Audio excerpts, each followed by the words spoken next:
Ari ambuye naira naine. Naine. Naira naine tabu mulire kuno. Mwana we tabu mulire kuno. Iweyo tamira muru mwana we.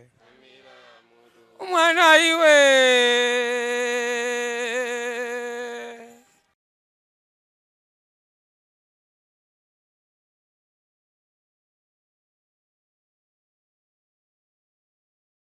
Nthawi yabwino ino yoti tithe kuphunzira buku lopatulika. Kotero ndikupempheni kuti tikhale limodzi mpaka kufika mapeto pa programu yathu. Pa programu yathu yalero muli ndine m'bale wanu Vijelo Gondwe kuchokera ku Pipa Khristu Kwaya 36 komanso ndi m'bale wanga pano. Ine dzina langa ndine Yohane M. Kantinthi kuchokera ku boma la Nkharabe ku dera la Chintheche cha ku Malanza. Inenso ndine mmodzi wa mpingo wa Khristu ku Gome la Kamusira. Mu dziko lapansi pano tilipo anthu ambiri amene timafuna kupanga zinthu zosiyanasiyana. Koma nthawi zina pa zinthu zimene tikupanga tiliponso anthu ambiri amene sitifuna kulandira zotsatira zake zikakhala zolakwika. Nthawi zina anthu amatha kupanga chinthu chimene chimatha kubweretsera mavuto pa moyo wawo, komanso nthawi zina amatha kupanga chinthu chimene chimatha kubweretsera mtendere pa moyo wawo. Pali zinthu zina zimene ukamapanga umatodziwa kuti izizizi zindibweretsera mavuto, komanso pali zimene umadziwa kuti izizizi tiona kazindibweretsera mavuto kasindibweretsera mavuto. Koma nthawi zambiri zotsatira zija zikabwera anthu ambiri sitimagwirizana nazo zikatibweretsera mavuto timakhalanso patsogolo kudandaula. Ndiye phunziro lathu la lero libwera makamaka chifukwa cha kaganizidwe kamene zochita zathu zimatha kutipangitsa ife kuti tikhale pa mtendere kapena tikhale pa mavuto. Kotero tikambirana napo pa phunziro lokhudza kudziika mavuto kuti kodi ifeyo zinthu zina zimene timapanga timazindikira ndithu tikuzodziika mavuto. Mavuto ena amakhala kuthupi, mavuto ena amakhala kuzimu. Kotero m'bale wathu pano Yohane atithandizira pa phunziro limenelo kuti kodi ifeyo ngati anthu titani. Choyambirira nchakuti tikakamba za kudziika mavuto kutengera ku moyo wathu auzimu tikhozonena kuti nkutani. Chabwino. Tiyamikire chifukwa cha funso labwino ndi lofunikira limene lithe kutithandizira ife anthu maka pa moyo wathu wauzimu. Chifukwa pamene tili mu dziko lapansi tili ndi moyo wonse wakuthupi komanso kuuzimu. Pali zinthu zambiri kuthupi zimene zimachitika monga mmene mwafotokozera malizatsi ake amazabwera titazika kale mavuto. Ndino ku moyo wathu wakuuzimu chinthu chofunikira kuti tikathe kudziwa pa phunziro lomweli. Ndino kudziika mavuto ndi liwu limene limatanthauza kuchita zinthu posaganizira chimene chibwere mawa. Chifukwa chiyani? Tikawerenga buku la Genesis chapter cha 4 ndi nkhani ya Kaini ndi Abele pamene anthuwa pokumbukira zolakwa za makolo awo anatenga nsembe onse nakapereka kwa Mulungu. Wina anatenga za nthaka, wina anatenga zoweta. Pokapereka mmodzi mwa iwo analandiridwa koma wina sadalandiridwe. Anthu pochita zinthu zawo pofika umalo kuja mwa wina mudapezeka nsanje chifukwa choti walandiridwa wina iye sadalandiridwe. Koma chifukwa sadalandiridwe anapanga plani yotenga m'bale wake nakamupha kumunda.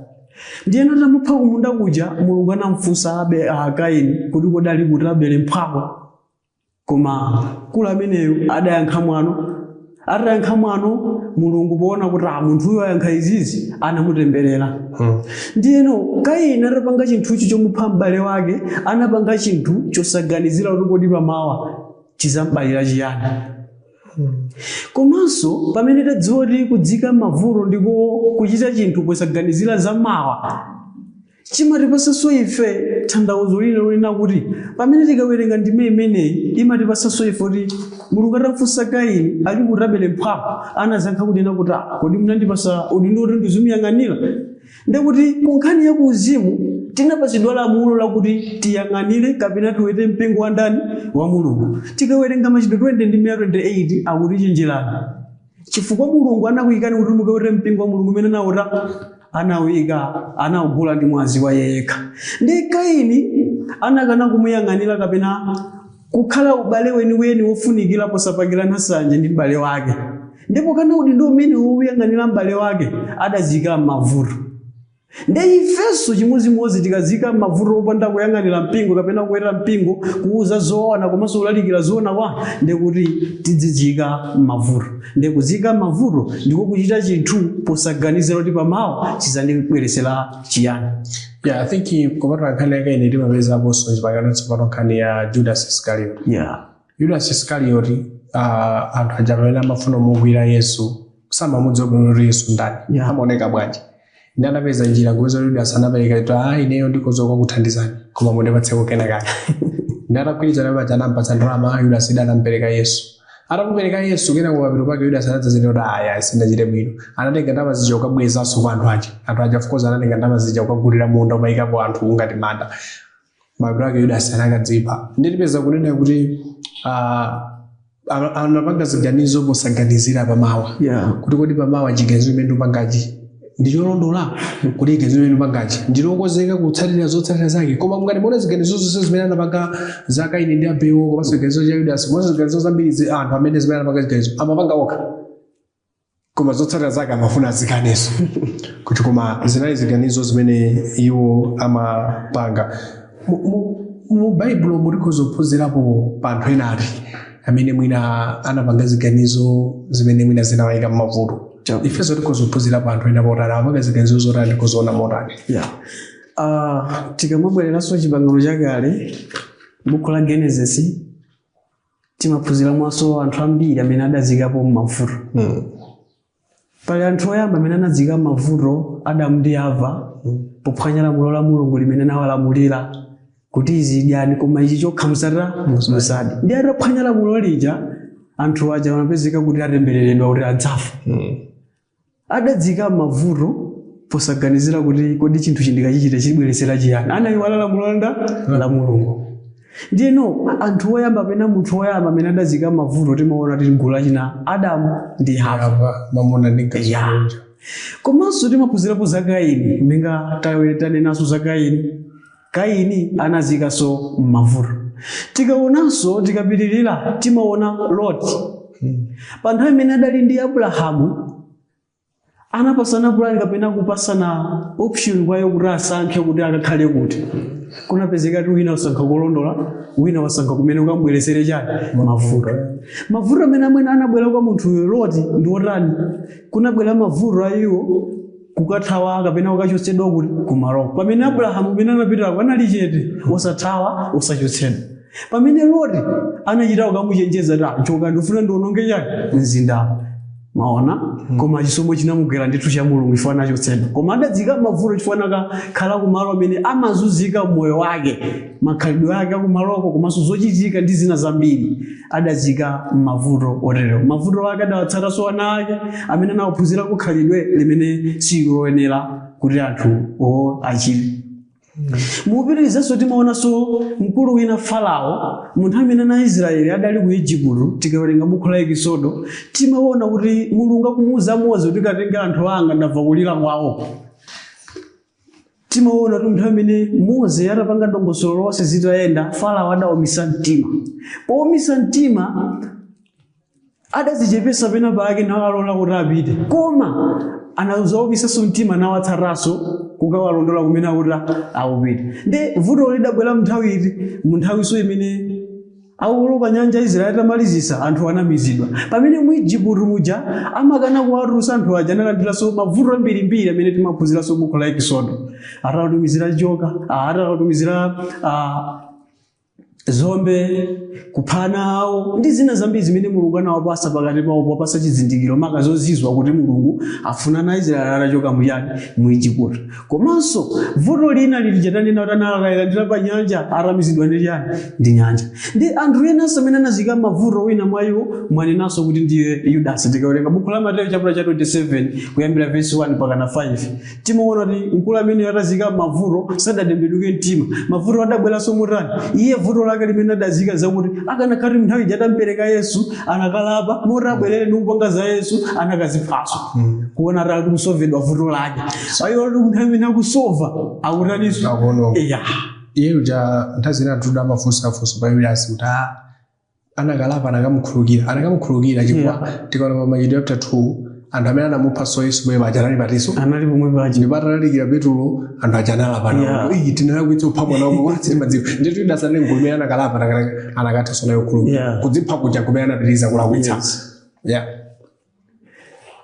tsono anthu amene anazika mavuto ena mwayo amene timaphunzirapo ndi anthu omwewo enanso amafunsa sono Yudasi nthawi imene Yesu anali ophunzira wa Khristu sono akapulumuka nthawi imene pamene anazipha timaziona izi buku la machitidwe chapter 1 kuyambira verse 19 useserekana Bible limatuza kuti amene ujati moyo wake kuti kulibeko kumwamba ndi adazika mavuto chifukwa anazipha koma poyamba paja adazika mavuto mpereka Yesu akanalapa zikanathera amene paja koma pozipha paja anazikaso mavuto ndi moyo osatha asakaupeza generally I think ndapanga kuphunzira lokhudza kudzipha limene tinaphunzirapo maso timaona kuti Bible limanena kuti munthu ukadzipha sungakafikire moyo osatha so ngakhala anthu amadzipha ifa chokwezo radi kapeze mpumulo koma munthu amene wadzipha sangakapeze moyo osatha so taona ndi zitsanzo zambiri zimene zozo timaona kwa zitsanzo ya David pamene anagona ndi mkazi wa Uriya ujayo anagona naye kena kupofuna ubisa mpaka anataka zoti Uriya so wakataniso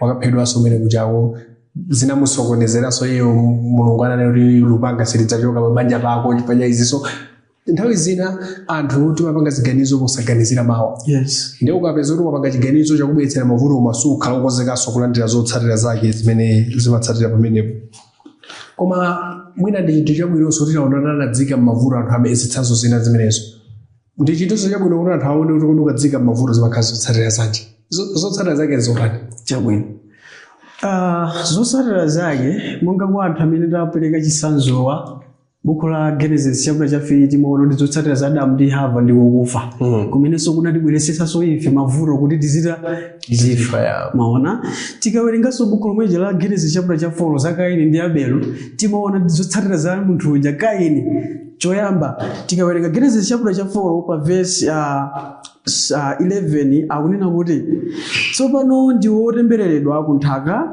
imene inatsegula pakamwa pake kulandira pa dzanja lako mwazi wa mphwako pa verse 12 pamene uzalima pa nthaka sizaperekanso kwa iwe mphamvu yake uzakhala othawathawa ndi oyendayenda pa dziko lapansi zotsatiranso za Kaini zobwera motani kapena ndizo ziti choyamba Kaini akulandira temberero akadadziwa poyamba kuganizira kuti m'bale wanga ndisamuphe bwezi temberero sidampese koma adalandira pe temberero chotsatira chake temberero chifukwa choti adamupha chani m'bale wake komanso poyankha chani boza ndi mwano pamaso pa Mulungu ndino chotsatira choyamba kulandira temberero chachiwiri kunena kuti chani uzakhala otani othawathawa kuthawathawa kukotani Mulungu amukhululukira ndipo tikapitirira akunena kuti kumene upitireko palibe amene akakupha amene akakuphe ndikuti zinthuzo zikalakukanso kwanda kwa iwo koma ingopita koma ukakhala otani othawathawa zilinganiso chitsanzo pakali pano munthu ukakati walakwitsa pamalo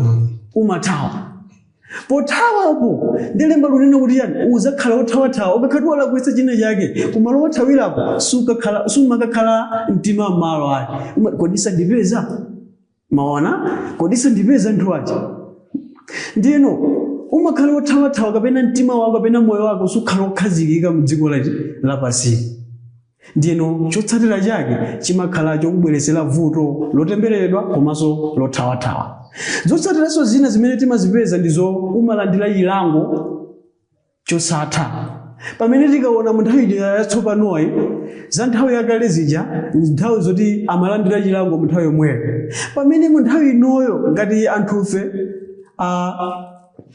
sitipewa kudzika mavuto ndikuti zotsatira zathu ndezakhala zoti tizaponyedwa ku nyanja ya moto imene ndi Gehena ndeti zotsatira zake zimakhala ziti zimenezozo chilango komanso chizakhalanso chilango chosatha ndithudi kwambiri I think chimene anthu ayenera kuti azindikire ndi zotsatira tikaona pabuku la Galatiya pachapa chapter chake cha 5 pa verse yake ya 19 umatsika musi anakambapo zinthu zina zimene zili zofunikira. Galatians 5:19 pamene akunena kuti ndipo ntchito za thupi zoonekera ndi zodama, chodetsa, kukhumba zonyansa, kupembedza mafano, nyanga, madano, ndewu, kaduka, zopsa mtima, zoterana, magawano, mipatuko, njiru, kuledzera, mchezo ndi zina zotere, zimene ndikuchenjezani nazo, monga ndachita kuti iwo akuchitachita zotere sadzalowa ufumu wa Mulungu. Vesi imene yakambapo machimo ambiri ndakuwapera akamaliza kuti onse amene amachita izi ufumu wa Mulungu sakalowa. Ukapeza anthu ambiri amene amati ine ndikozomamanga chakuti koma kuti mudziwa zotsatira za zimene muchiganizo mupangacho chifukwa kuti zotsatira zake nchani sitikalowa ufumu wa Mulungu. Ngati munthu uli muziti ngati inu muli muzimenezi moyo satasimuka kaupeze ndithu. Koma anthu ambiri amati ine ndimapemphera koma mene amwera bowamo ndikumafunsa koma mudziwa zotsatira za chiganizo chimene mupangachi kapena simudziwa. Aliponso anthu ena amanena kuti chani Mulungu kulibe. Alipo anthu ambiri nawo amanena Mulungu kulibe koma akudziwa zotsatira za chiganizo chimene apangacho akakakumana ndi Mulunguyo amene amaona ngati kulibeyo akatani. Pamachitidwe 17 pajamba ulapita ku atende kuchako anakambapo zinthu zambiri kumene kuchakonso anayika mafano siyana kera kwanayika chichina chimene analemba kuti kwa Mulungu mwina atayiwalako wina ndipo ulapita ndikulalikire zamene simumudziwa yodi alipo momwe waladi alipo nanauza zinthu zambiri zimene anauza zochina chimene anauza chakuti Mulungu amene ndimukamba apa ine amene analenga dziko lapansi. Ndapezera munthu amene amanena kuti Mulungu kulibe umadabwa kuti okay munthu kuti Mulungu kulibe zili ngati munthu akapeze kuti pali nyumba koma sunalepo munthu akumangayi ndodzikana kuti kulibe bidala ndifunsa kuti ngati kulibe bidala yo yayimirira bwanji wakapeza desk bench yona anthu akhoma kumati kulibe kalipentala kodi imene yapezeka bwanji. So ndikuti ngakhale sonooneka kalipentala kukhoma ngakhale sonooneka bidala kumanga koma ngati chinthu chilipo ndili pali munthu amene wachitani wachipanga kuti chikhale. Koma anthu ena akunena kuti kulibe koja kulibe Mulungu kodi zotsatira za chiganizo mukuchidziwa. Aliponso anthu ena amene kuti Mulungu alipo koma zopemphera alibe nazo ntchito. Ndifunsa kumafunsa kuti koma zotsatira za chiganizo mukuchidziwa kodi muzirani. Nthawi zina anthu timadzika m'mavuto chifukwa cha kaganizidwe kathu timadzika m'mavuto chifukwa cha zochita zathu koma kodi tilokozeka kulandira zotsatira ambiri salokozekayi ambiri akuti zozo sili mbali yathu koma tiyenera kudziwa. Koma ife amene tili pano tikozotani kuti kodi tisadzike m'mavuto mwine nakuti koma ine nditani kuti ndisapezeke m'mavuto chabwino. Zoyenera kuchita anthufe kuti anthufe tisazike m'mavuto komanso kuti pamawa tisazapezeke kuti tili kumavuto omwewo. Tikawerenga buku la Machitidwe chaputala cha 5 ndi 29 atiuza ife kunena kuti ndipo anayankha Petro ndi atumwi nati tiyenera kumvera Mulungu koposa anthu. Nkhani idayambika mnthawi imene anthuwa amatumikira Khristu pofalitsa dzina la Khristu komanso pofalitsa zimene Khristu adawatani anawalamulira. Ndinu anthu posafuna kuwamvera adawagwira. Powagwira nawafunsa kodi sitinakuletsani kuti musamalalikire mu dzina ili. Koma Petro ndi atumwi adayankha kuti chani koma ife sitikuyenera kuti tikumvere nino kapena timvere anthu koma timvere zimene Mulungu akunena. Ndekuti anthufe kuti tipewe kuti tisazazike m'mavuto kapena kuti tisazike m'mavuto chofunikira kwa ife pa moyo wathu nkoti timvere chani Mulungu tingamvere motani. Anatipatsa ife mawu ake limene ndikukhulupirira Baibulo. Tikamvera zimene Baibulo likunena ndikuti anthufe sitizika m'mavuto kapena sitizakhala m'mavuto. Pamene ukuvera Baibulo zimene Baibulo likunenazo udziwe kuti m'Baibulomo zimene Mulungu anaziyankhula uzizigwirisira cha ntchito. Chifukwa chiyani Yesu akunena kuti siyenso kunena kwa ine Ambuye adzalowa chani ufumu wa Mulungu. Ndino koma ukachita chifuniro chake ndikuti kumwamba udzalowa. Ngati waliwerenga Baibulo udziwa kuti Baibulo imanena ichi chita. Pali anthu ena amene amakamba inetu ndimangowerenga Baibulo olonza pite kutchalichi ndikapulumutsidwa ndili zichito zabwino bola chikhulupiriro changa. Iwe Baibulo limati chani? Iye ndi uli ndi chikhulupiriro ukuwerenga kodi zimene Baibulo zilimo zonsezo umazichita pali china chake chimene chimakusowa iwe kapena chikusokera pa moyo wako utakhalamo kapena utakhazikikamo chimene iweyo ndi chimene chingizakupangise kuti usakhale mavuto kapena usazafikire ku mavuto. Mwachitsanzo pa nkhani imene ndikunenayi pali anthu ena amene amangowerenga mawu kuti ife Bible timawerenga pogona podzuka poti timapemphera kuchalichiko kapena kupempherako kwina kukapembedza kulibe ntchito akuzika mavuto otani kapena kumabwera motani. Ndipereke chitsanzo zili ngati mwana wa sukulu ngati ku sukulu usakupitako ukaphunzira koma kuti ine ndikuwerenga akhoza ameneyo ngati sangakhoze chifukwa akungogwiritsira ntchito kuwerenga koma zimene mphunzitsi akuphunzitsa sakuta sakuzimva chifukwa pamafunika tione chitsanzo komanso umvere kuti ndondomeko kapena zofunikira utsata ndi ziti. Ndi pamene tsono ukakawerenga umakhala upanga chani revise kapena kubwereza. Ndino munthu kuti apewe kusadzika mavuto kapena kuti asadzike mavuto ndiko choyamba pamene ali m'Bible akumvera Bible akuphunzitsidwa adziwe kuti m'Bible muli mpingo wa ndani wa Mulungu umene Khristu anawukhazikitsa. Ndikuti akapezeka mu mpingowo ndikuti munthuyo sadzika mavuto ndipo sadzika mavuto. Tikawerenga buku la Yohane chapter cha 15 ndime ya 6 Bible unena kuti ngati wina sakhala mwa ine watayika kunja monga nthambi nafota ndipo azisonkhanisa nazitaya kumoto nazitentha.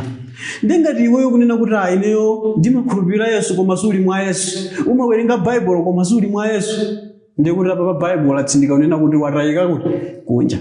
Ndikuti munthu kuti apewe kusadzika mavuto ayenera kuti aganize pa moyo wake kuti ngakhale akukhulupirira Mulungu kuti kukhulupirira Mulunguko Bible imati chani ayenera azipembedza ayenera azisonkhana pamodzi ndi mpingo pokhazikika mwa Yesu umene ndi mpingo woona umene mwini wake anawukhazikitsa ku Mateyu 16 ndime ya 18 ndithudi.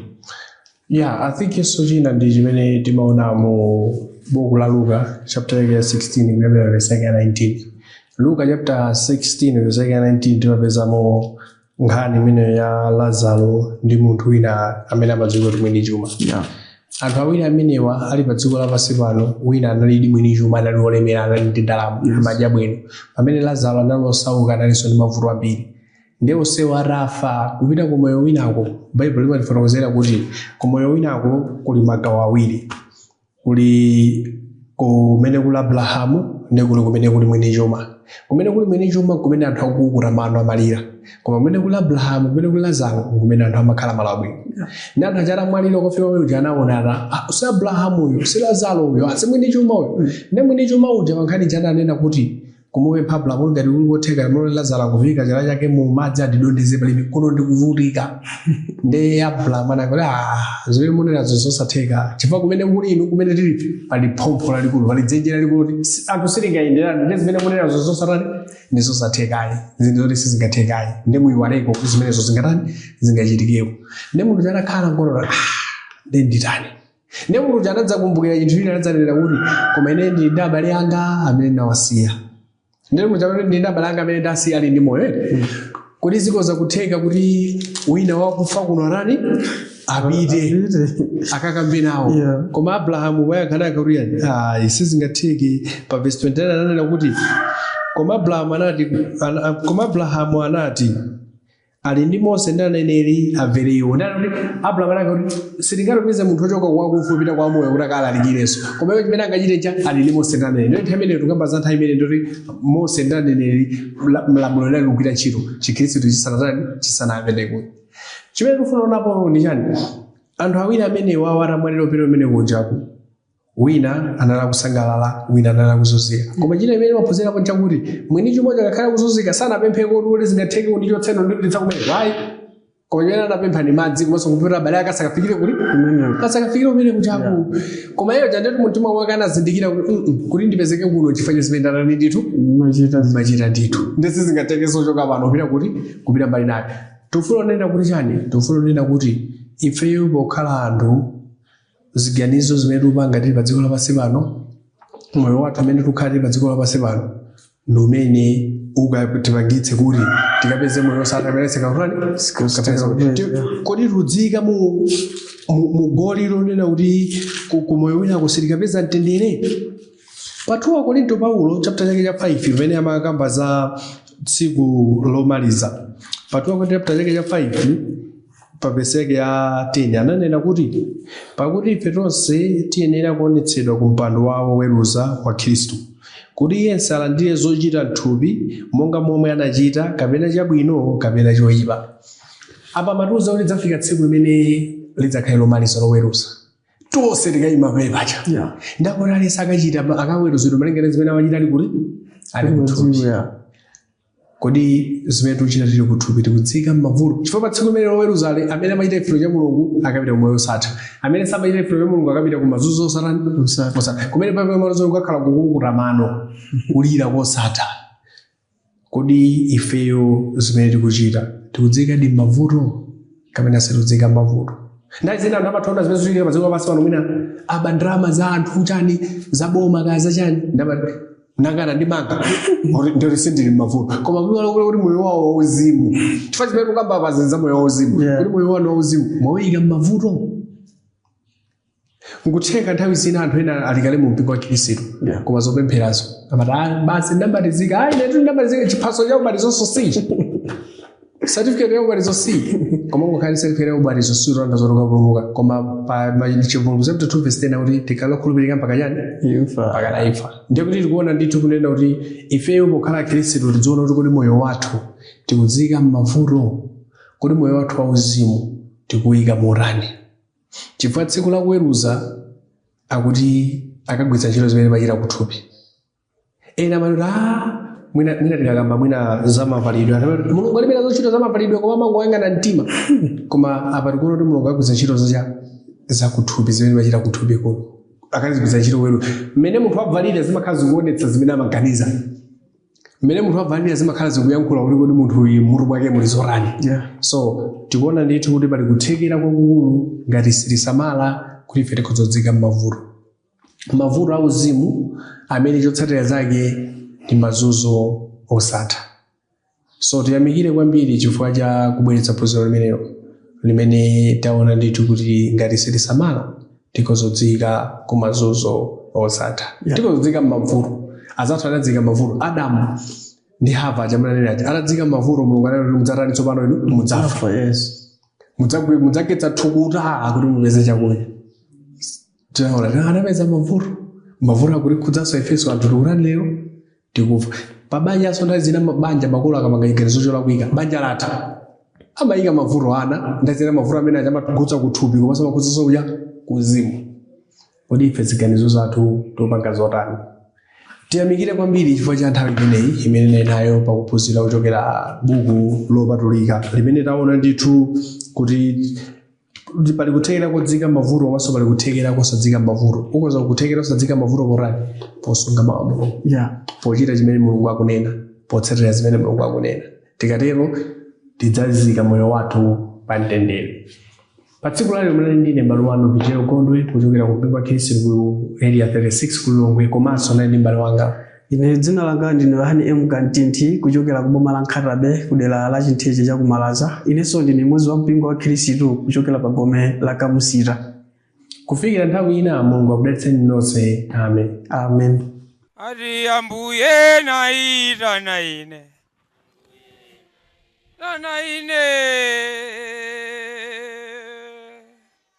naita naine tapumulire kuno mwanawe tapumulire kuno iweyo tsamira mutu mwanawe mwana iwe